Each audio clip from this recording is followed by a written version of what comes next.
జనార్దన్ మీరు చెప్పండి. ఈ జడ్జిమెంటు మీకు ఒక ఇబ్బందికర పరిస్థితుల్ని తెచ్చిపెట్టిందని అనుకోవాలనా?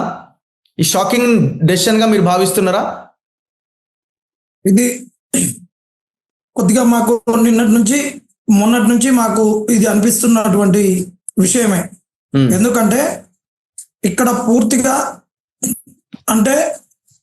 అన్నాం కానీ ఒక 80% ఒక 70% వరకు ఇది నిరుద్యోగుల వైఫల్యం, గ్రూప్ 1 అభ్యర్థుల వైఫల్యం అని చెప్పొచ్చు. ఎందుకంటే అందరూ కూడా ఒక సింగిల్ బెంచ్ జడ్జిమెంట్ రాగానే ఇక అంతా అయిపోయింది, 220 పేజీల జడ్జిమెంట్ వచ్చింది. ఈ జడ్జిమెంట్ తోటి ఇక మనకు సుప్రీంకోర్టు కాదు ఇక ఎక్కడికి పోయినా ఏందనేది అంతర్జాతీయ న్యాయస్థానానికి పోయిన ఈ జడ్జిమెంట్ను మార్చలేరు అనేటటువంటి దాంతో అందరూ చాలా మంది ప్రెస్లలోకి వచ్చి మీడియాలలోకి వచ్చి మాట్లాడడం జరిగింది.